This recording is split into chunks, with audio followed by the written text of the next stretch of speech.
All right, guys, here we go. So today's conversation is going to be around the process of manifestation or the manifestation process, whatever you want to call it. This is a topic that is actually pretty popular, I think, among the entrepreneurial world, among spirituals, and a lot of different walks of life. And mainly because a lot of different people have different meanings for this, I think, and a lot of different people look at this in a lot of different ways. And the way I specifically was trained to look at this and to think about this, um, I, I think and I believe, in my opinion, is one of the more practical ways of looking at this process and the process of manifesting things in your life. And first, I'm going to go into the steps of it, and then we'll try to cover some examples around it, and maybe even some issues, some ideas that you can think about that hopefully it'll kind of challenge this process for you, and maybe you can get some good results for yourself. So the first part is your conditioning or your programming, and then we'll get to how this happens, right? How people get conditioned. It leads to your thought processes and your belief systems, right? And your thought processes lead to your beliefs your thought processes lead to feelings. So you have a thought and it gives you a certain type of feeling. That feeling gives you a certain type of meaning. You assign it a meaning yourself. And from there, you act on whatever that meaning is to you. And then from there, you get results in your life or the consequences of your actions. And when this repeats itself several times and you get these results over and over and you get them reaffirmed and it feeds back into your conditioning, when this cycle repeats itself a few times, it turns into something that is called, and I'll just type this one out, it turns into, well, that's definitely not it. It turns into a belief system. So when this cycle repeats itself over and over and over again, eventually this turns into your belief system and the way that you actually look at the world, the filtration, the filters that you view the world as. And it's really important to be aware of this. And I've gone to seminars for it. I've spoken to specific coaches for it. And I've done a lot of like internal searching, like deep diving into my own, into my own world to try to figure out where my conditioning came from, where my original thoughts came from, and how I gave them the assigned feelings and meanings, and then the actions that I took that got me the results that reaffirmed and reconfirmed that conditioning, and then that repeated itself, and it just became this vicious cycle. And until I became aware of it, I honestly don't think that I would have even changed that cycle in any way. I don't think I would have changed that pattern in any way.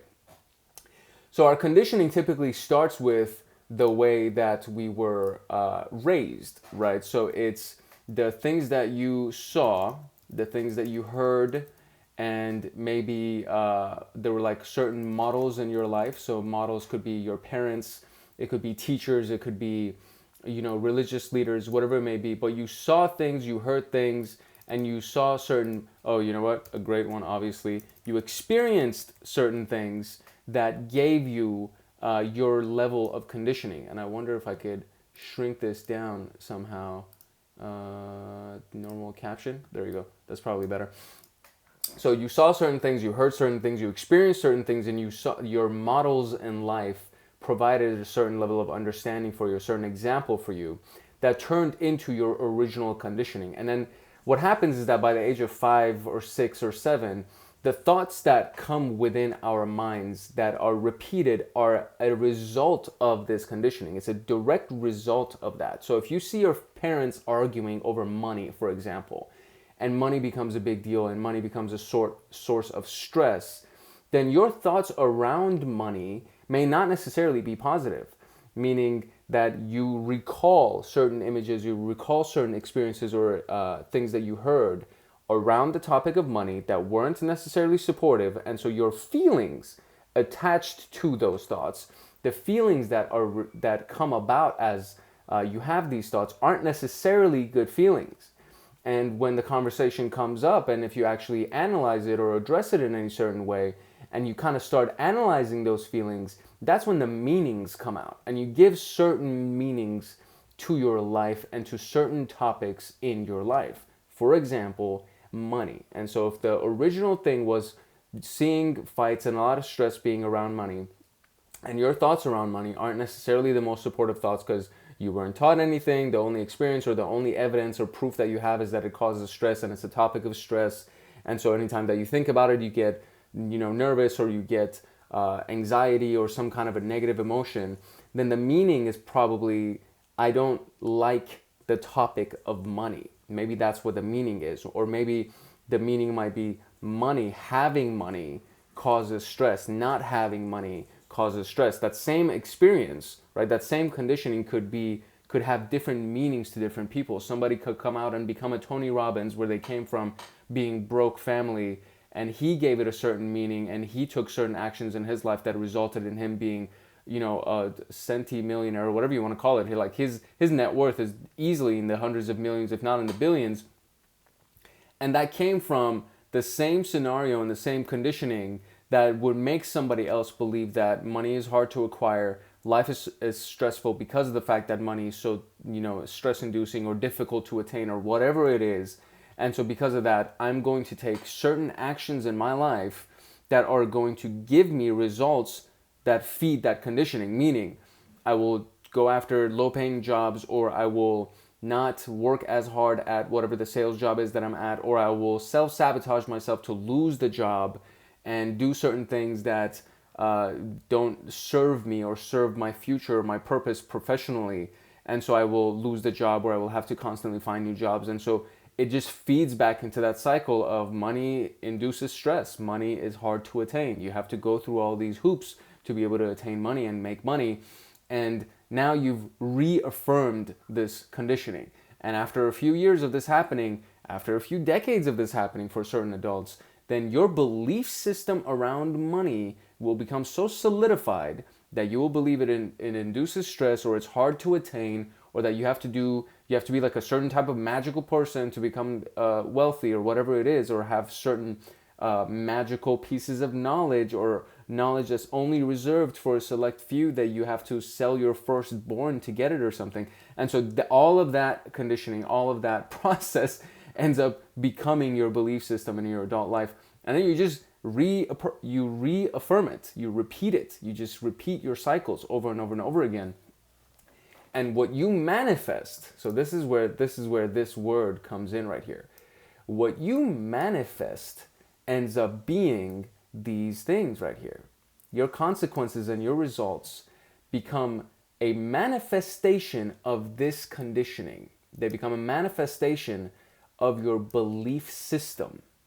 And you see that there's steps in the middle. It's not like you're saying that your thoughts are going to lead immediately to your results, because that's where the whole law of attraction thing comes in. It's like all you have to do is think positive thoughts and you'll have amazing life and da-da-da.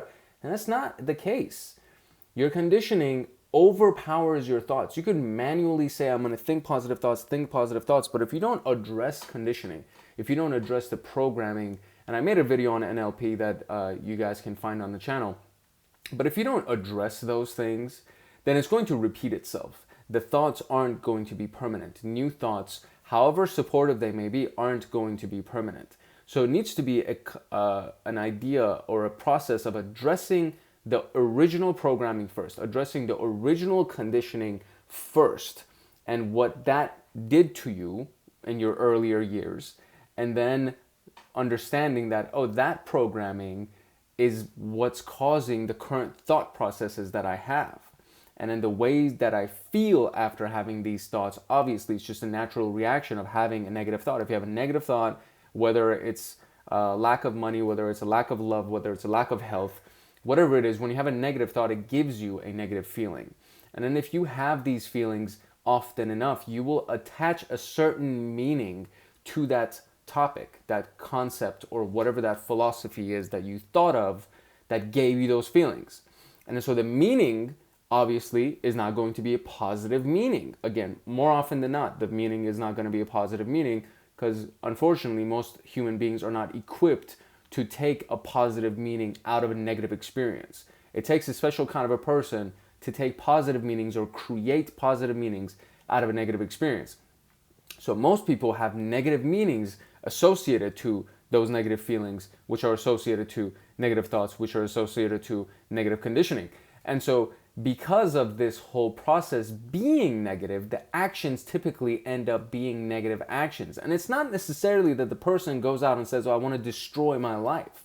That's not how it works. Human beings are very subtle and they're very indirect in the way that they screw themselves over.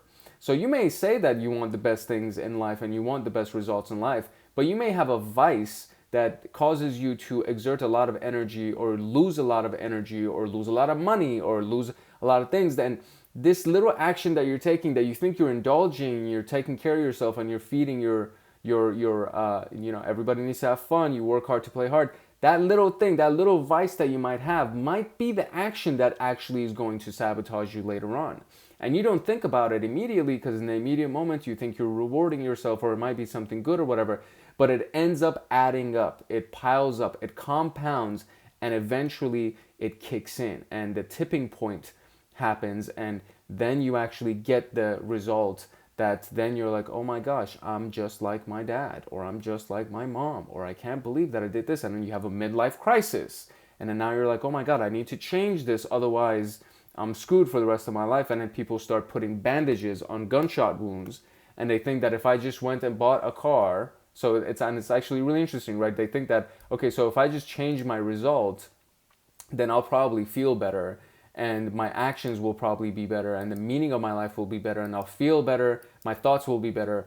And I don't think they even think about conditioning really, but they start here instead of going here and saying, okay, if I address the conditioning and what happened to me and the way that I was developed and how my programming in my mind has gone, then I can probably address my thoughts and I can probably fix my feelings and I can probably address the meanings of my life that I've given to certain experiences and certain things. Meaning I will take different actions and I will get different results. Most people don't take the inward process where they start internally and then they move externally. Most people don't go this way. Most people go this way, right? And so what we want to do is focus you going in this way. We want to focus on what was your original experiences. What were some of the things that you remember hearing or seeing, or some of the models in your life? What did they do around the topics of health? What did they do around the topics of wealth and happiness? What were some of their belief systems around those topics? Because when you can recall those experiences and the things that you saw, it makes you very, it puts all of that stuff right in front of your face. And you look at it and you're like, oh man, I can't believe that's where it all came from. I can't believe that's where it all stemmed from. One of my things was that my mom, would tell me that, rich people have screwed people over to become rich. So the thoughts that I had around it was that, oh, rich people have screwed people over, so I don't feel too good about rich people. And it probably means that if I want to be rich, I have to be like them and I want to screw people over as well. So let me not become rich. Let me do the things that will prevent me from becoming rich. And obviously I want money because I need to pay for my bills and pay for my lifestyle. But there's something internally that's preventing me from pushing over and moving to the other side that allows me to create wealth. So the original thought is rich people are greedy, or rich people have screwed other people to become rich. And so your thoughts about rich people end up being, okay, well, rich people are greedy and they've screwed people to become rich. So I don't feel too good when I think about rich people. I don't feel too good when I see rich people. My meaning for that person is that they've screwed somebody over to get all the nice things that they have. So I definitely don't want to become like them. So whatever I'm going to do, whatever I'm going to act on is going to give me the results that isn't wealth, because my original conditioning and belief system was that if I got wealth, that means I'm a shitty person. If I got wealth, that means I ripped people off and I screwed people over. So it's very important to address those things. And when you look at any areas of your life that you think you can improve on, so if you look at your health, if you look at your financial status, if you look at your happiness level generally, if you look at your spirituality, if you look at your relationships, if you look at any area in your life where you want improvement, any area of your life where you want something to happen that's better, if you look at these areas, then you'll see that maybe, and then again, so you look at the area, you say, I want to improve my health, then you go back and you try to recall your initial experiences, the things that you saw, the things that you heard, and the models in your life around health. Were your parents healthy? Did they eat healthy? Did they look healthy? Did they educate you in any way about the importance of your health? Or was it the opposite way where they ate a bunch of greasy food, a bunch of sweet food, they ate junk food, they didn't really exercise, they weren't an active family. So therefore, as a result, you took on those habits and those characteristics as well. So you just enjoyed a lot of, unhealthy food, and you maybe didn't do it in the type of moderation that you should have, and you didn't exercise, or maybe, and so now your health is maybe a concern. Maybe your parents were smokers, and as a result, because you idolize your parents, I idolized my parents early on in my life. I was smoking cigarettes, and immediately I was like, oh, this feels like shit. Like, it's cool. It's kind of cool to be able to do this, and my mom did it, and my dad did it, and maybe I want to do it too. But eventually, I was like, man, this tastes horrible. I feel really bad afterwards. Really not a great experience for me. I don't want to do this anymore. And it was kind of tough, but I made the choice to walk away, right? And so now when my mom pulls out a cigarette, she does it kind of hidingly or like secretly, so I don't see it, because she knows I'm going to lecture her. Or at the very least, they'll just go outside, or they'll go to a different room or something, so they don't affect me, right? Which is, I'd like, at the very least, that's what I can hope for. But in a best case scenario, I would want her to stop smoking as well. But so maybe your parents smoked, right? Maybe your parents smoked, that's why you became a smoker. Maybe your parents didn't really put an emphasis on achieving financial stability. Money is not the root of happiness. Money doesn't buy happiness. That's, it's pretty popular saying, money doesn't buy happiness. Well, I think it does. Money buys a lot of options, and if you have the options to do things in a better way, you might be happier. I don't know. Your overall happiness level. Maybe just being happy wasn't something that they focused on. Maybe being spiritual and connecting to the source of all humanity or creativity, the source of all energy. Maybe that wasn't something that was brought up. Maybe developing meaningful relationships wasn't something that was brought up. Or maybe your parents got divorced and you didn't even have an example of a strong, meaningful relationship. My parents got divorced. It's tough. So these are examples that we have in our lives that if we don't look at them, if we don't actually kind of like scrutinize them, they're going to take over our lives. And they're going to literally run the rest of your life. And then you're going to live this life of consequence, this life of reactiveness, without ever understanding why things are happening to you the way that they're happening to you. And I think it's one of the biggest misfortunes, or one of the biggest tragedies in life, when human beings don't recognize why they are the way that they are, and if they wanted to change it, they don't recognize how they could change it. So this is that process. This is where it all starts. It starts here and it just moves its way along this path, and they call it the process of manifestation, the process of creation, whatever you want to call it. But this is what builds people's lives. This is what turns their lives into what they're actually experiencing. And we could literally sit down, look at anybody, and pinpoint the different points in their life, the different one-liners, like one little thing happened and 15 years ago, and that one-liner, that one little experience ended up becoming the thing that developed the rest of this pattern for them, the rest of this process for them. So it's really interesting to think about this, and it's really interesting to analyze it and kind of scrutinize it for yourself. And I highly recommend that you do it. I think that it provides a lot of insight to people when they go through this process for themselves, and whatever area it is in your life that you want to improve, look at what your original examples were in that area, what led to your original conditioning. Think back about certain things that maybe your parents said or your parents did, or maybe your best friend said it or did it, or maybe your grandparents or somebody, something, some influential person within your first 5 to 10 years of your life said something or did something that led to your original belief system around that specific topic. So it's really interesting to think about. It's really helpful to think about. And I mean, if you're having challenges with it, you can always DM me on social media, or just hit me up directly if you have my contact, or just leave a comment below the video and we'll address it in future videos, or I might reply in the comment section. But whatever it is, this is something that actually can improve your life if you take it seriously and if you start studying it and kind of work on it.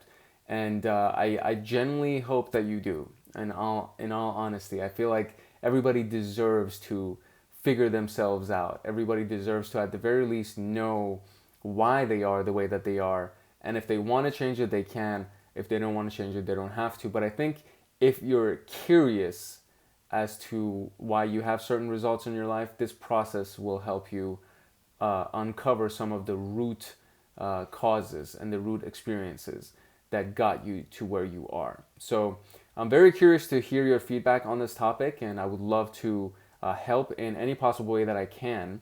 And that being said, I think I'm gonna just wrap it here. I think this is like a short video, short and sweet, but it was pretty concise. I think we covered an important, deep topic.